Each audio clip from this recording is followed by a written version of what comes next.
Good morning everybody. आज का हमारा टॉपिक है basic operations in a spreadsheet और working with data in formatting text. ये आपका सेशन 2 और सेशन 3 बोथ आज हम पढ़ेंगे और इसको समझेंगे। पिछले सेशन में हमने देखा था कि किस प्रकार से हम स्प्रेडशीट का इस्तेमाल अलग अलग कार्यों के लिए करते हैं, और हमने आपको एक छोटा सा एक ऑपरेशन भी परफॉर्म करके दिखाया था स्प्रेडशीट के ऊपर। और आज हम इसको थोड़ा सा डिटेल में देखेंगे कि स्प्रेडशीट के अंदर जो है किस प्रकार से हम डाटा को फीड करते हैं, किस प्रकार से बेसिक ऑपरेशंस को परफॉर्म करते हैं और टेक्स्ट को फॉर्मेट किया जाता है। राइट। तो हम चलते हैं अपने शीट के ऊपर। राइट। तो यहाँ पे आपको ये शीट दिखाई दे रही है। राइट, स्प्रेडशीट दिखाई दे रहा है, और इस स्प्रेडशीट के अंदर हमने कुछ डाटा ऑलरेडी क्या किया है, फीड किया है। तो सबसे पहला जो स्टेप होता है किसी भी सेल के अंदर जो है, पिछले वीडियो में हमने देखा था कि रो और कॉलम मिलकर के एक सेल का निर्माण करते हैं, और हर सेल के अंदर हमें डाटा डालना पड़ता है। राइट। तो अगर किसी भी सेल के अंदर हमें डाटा डालना है तो सबसे पहले क्या करेंगे, उस सेल को हम क्या करेंगे, सेलेक्ट करेंगे। राइट। तो अगर आप कंप्यूटर पे काम कर रहे हैं तो आप माउस की मदद से आप उसमें क्या करेंगे, लेफ्ट क्लिक करेंगे। माउस की मदद से लेफ्ट क्लिक करेंगे तो आपका जो सेल है वो क्या हो जाएगा, सिलेक्ट हो जाएगा। सेल जैसे ही सिलेक्ट होगा उसके बाद आपको क्या करना है, उसमें अपना डाटा डाल देना है। अब जैसे हम यहाँ पे डालते हैं अगले बच्चे का नाम Suresh. Right, we have added this name Suresh. Right, हो गया आपका। उसके बाद आपको क्या करना है, एंटर कर देना है। तो इस प्रकार से हम सेल के अंदर क्या है, किसी भी डाटा को लिख सकते हैं। राइट। अब इसी प्रकार से हम अगले छात्र का नाम लिख सकते हैं, जैसे पंकज। राइट, डाल दिया। उसके बाद हम एंटर। राइट, नेक्स्ट सेल पे ऑटोमेटिक हमारा जो कर्सर है या जो भी है वो चला जाएगा। राइट। तो अब हम यहाँ पे क्लास डाल सकते हैं इसकी 10th। राइट, यहाँ पे भी हम क्या कर सकते हैं, इसकी क्लास 10th डाल सकते हैं। अब यहाँ पे इसके मार्क्स हम डाल सकते हैं। राइट, इस प्रकार से हम मार्क्स को हर सेल को सिलेक्ट करके जो है हम क्या कर सकते हैं, बच्चे के मार्क्स को डाल सकते हैं। अब हमें क्या करना है, इस डाटा को जोड़ना है। राइट, हिंदी, इंग्लिश, मैथ और साइंस के जितने भी नंबर हैं आपके, उसको हमें ऐड करना है। तो पिछले वीडियो में मैंने आपको जोड़ के दिखाया था, हमने केवल नंबर्स डाले थे और जो टोटल था वो ऑटोमेटिक जुड़ के हमें प्राप्त हो रहा था। तो आज हम देखेंगे कि वो फॉर्मूले को हम कैसे अप्लाई करते हैं। तो सबसे पहले आपको सेल को सिलेक्ट करना है और उसके बाद आपको फॉर्मूला बार में जाना है। आपको यहाँ पे जहाँ पे एफ एक्स लिखा हुआ है, आप इस फॉर्मूला बार के अंदर जाएंगे और यहाँ पे क्या करेंगे कि फॉर्मूला को डालेंगे। तो हमें सम करना है, यानी जोड़ना है नंबर्स को। तो नंबर्स को जोड़ने का फॉर्मूला होता है इक्वल्स टू। राइट। तो आप देखेंगे कोई भी जो फॉर्मूला होता है वो इक्वल से ही शुरू होता है। राइट, इक्वल से। राइट, इक्वल के बाद हम लिखेंगे सम। इक्वल के बाद हम लिखेंगे सम। उसके बाद ब्रैकेट को स्टार्ट करेंगे।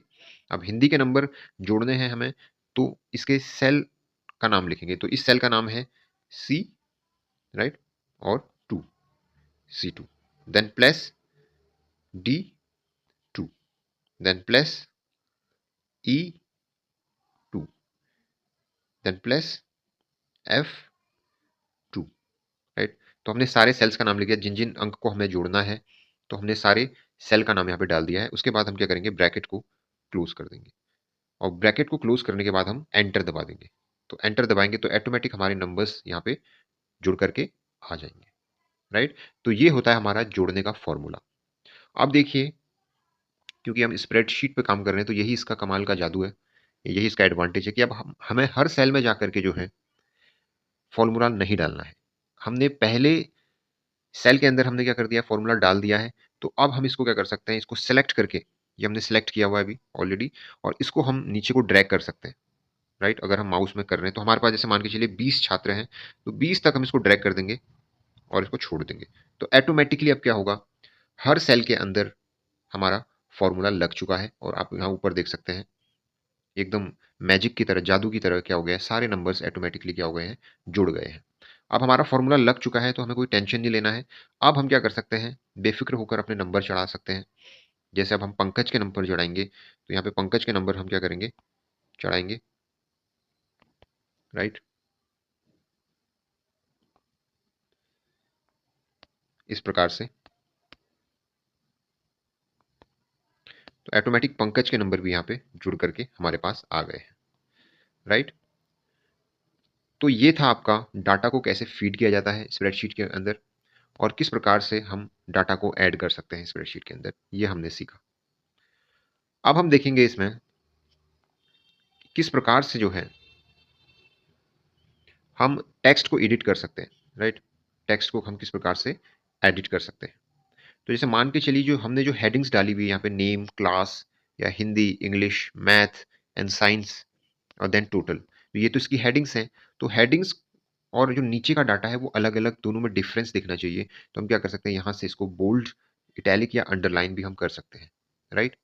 तो अगर आप कंप्यूटर में काम कर रहे हैं तो कंट्रोल प्लस बी आप दबा सकते हैं तो बोल्ड हो जाएगा, कंट्रोल प्लस आई दबाएंगे तो ऑटोमेटिक इटैलिक हो जाएगा, और कंट्रोल प्लस यू दबाएंगे तो ऑटोमेटिक अंडरलाइन आ जाएगा, राइट। तो हम पहले सेल को हमने सेलेक्ट कर लिया है, उसको बोल्ड करते हैं, राइट। तो इस प्रकार से बी में हम प्रेस करेंगे तो ऑटोमेटिक यहाँ पे देखिए नेम क्या हो जाएगा, बोल्ड हो जाएगा। तो इसी प्रकार से क्लास को या हिंदी को या हम सबको कर सकते हैं।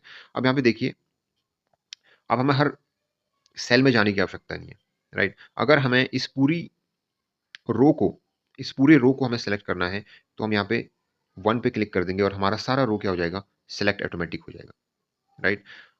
और अब हम जा करके इसको बोल्ड कर देंगे, राइट। तो यहाँ पे देखेंगे सारे जितने भी हमने यहाँ पे हेडिंग्स डाली हुई हैं, सारे हेडिंग्स ऑटोमेटिक बोल्ड हो जाएंगे, राइट। अब हमें इसे इटैलिक भी करना है, थोड़ा सा इसको तिरछा करना है, तो इस प्रकार से हम इसको तिरछा कर देंगे। और हम चाहते हैं कि इसके अंदर अंडरलाइन भी हो तो हम अंडरलाइन वाले सेक्शन में भी हम क्लियर इसको क्लिक कर देंगे। और अब देखिए ये बोल्ड भी हो गया है, इटैलिक भी हो गया है और इसके नीचे अंडरलाइन भी हो गई है, राइट। तो इस प्रकार से हम इन टेक्स्ट को क्या कर सकते हैं, फॉर्मेट कर सकते हैं। अगला जो फंक्शन है स्प्रेडशीट के अंदर वो है अलाइनमेंट का, और इस फंक्शन के थ्रू हम क्या कर सकते हैं कि कोई भी जो हमने टेक्स्ट लिखा हुआ है उसको अलाइन कर सकते हैं, या तो लेफ्ट या तो मिडिल या तो राइट के अंदर उसको क्या कर सकते हैं, सेट कर सकते हैं। अब जैसे ये नेम्स हमने लिखे हुए हैं, ये अभी राइट अलाइनमेंट के अंदर है, राइट। और यदि हमें इसको मिडिल के अंदर लाना है तो वो भी हम कर सकते हैं, या अगर हमें इसको लेफ्ट के अंदर लाना है तो हम इसको लेफ्ट भी कर सकते हैं। तो सबसे पहले इसको हम सेलेक्ट कर लेंगे, जितने भी नाम है उसको सेलेक्ट कर लेंगे, और उसके बाद हम अलाइनमेंट वाले सेक्शन में जा करके इसको मिडिल अलाइनमेंट में सेट कर सकते हैं। अगर हमें लेफ्ट चाहिए तो हम लेफ्ट भी कर सकते हैं, बट हमें मिडिल में चाहिए तो हम इसको मिडिल में करके इस तरीके से सेट कर सकते हैं।